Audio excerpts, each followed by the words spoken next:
মুজিবুর রহমান, শেখ মুজিবুর রহমানের হত্যাকারীকে যদি বাইরে থেকে আনা যায়, তাহলে শরীফ ওসমান হাদির হত্যাকারীকেও বাইরে থেকে আনা যাবে। গণতন্ত্রের নাম নিয়ে মানুষকে শান্ত করা যাবে না। যতদিন আল্লাহর বিধানের কথা বলতে লজ্জা পাবেন, দেশে শান্তি আনতে পারবেন না। বিশৃঙ্খলা সৃষ্টিকারীরা জেলে ঢুকলে আবার জামিন পায়। বিশৃঙ্খলা সৃষ্টিকারী কেন জামিন পাবে? অন্যায় ভাবে জেলে ঢুকে জামিন পায় না, হয় কিনা এরকম ঘটনা আছে। কিন্তু বড় বড় অপরাধী, পাপাচারী জেলে ঢুকে জামিন পেয়ে যায়, জামিন পেয়ে বেরো বিদেশে চলে যায়, হত্যা করে বিদেশে।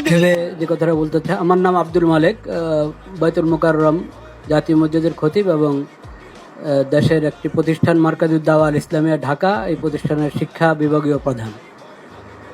যে কথাটি আমি বলতে চাচ্ছি সেটা হলো, সম্প্রীতি যদি আমরা চাই, আছে আলহামদুলিল্লাহ, এটাকে যদি বাকি রাখতে চাই, তাহলে সম্প্রীতি যারা নষ্ট করে সেই বিষয়ে আমাদেরকে নমনীয়তার সাথে অনমনীয় ব্যবস্থা গ্রহণ। এখন যে সংখ্যালঘুর কথা আমরা বারবার বলছি না, ইসলামের শিক্ষা কি? ইসলাম বলে, আবু বকর রাদিয়াল্লাহু তাআলা আনহু প্রথম খলিফা নবী করিম সাল্লাল্লাহু আলাইহি ওয়াসাল্লাম, উনি বলেছিলেন, তোমাদের মাঝে যে সবচেয়ে বেশি শক্তিশালী সে আমার কাছে দুর্বল যদি সে জালেম হয়, আর যে সবচেয়ে দুর্বল সে আমার কাছে সবচেয়ে বেশি শক্তিশালী যদি সে মজলুম হয়। এটা হলো বিষয়, জালিম এবং মজলুম। মজলুম যেই হক তার পক্ষে আমাকে থাকতে হবে, আর জালিম সে যত বড় হোক, যত সংখ্যাগরিষ্ঠ যা যা তার থাকুক, তাকে জুলুম থেকে বিরত রাখা এটা দায়িত্ব।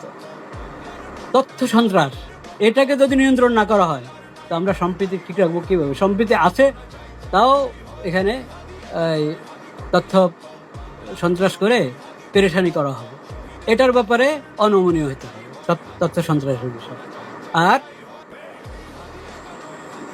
আর একটা গুরুত্বপূর্ণ বিষয় বলতে চাচ্ছিলাম, আমাদের ধর্ম সম্প্রীতির কথা যেটা আছে, ধর্মকে গুলিয়ে ফেলা, এটা কিন্তু ধর্ম সম্প্রীতি।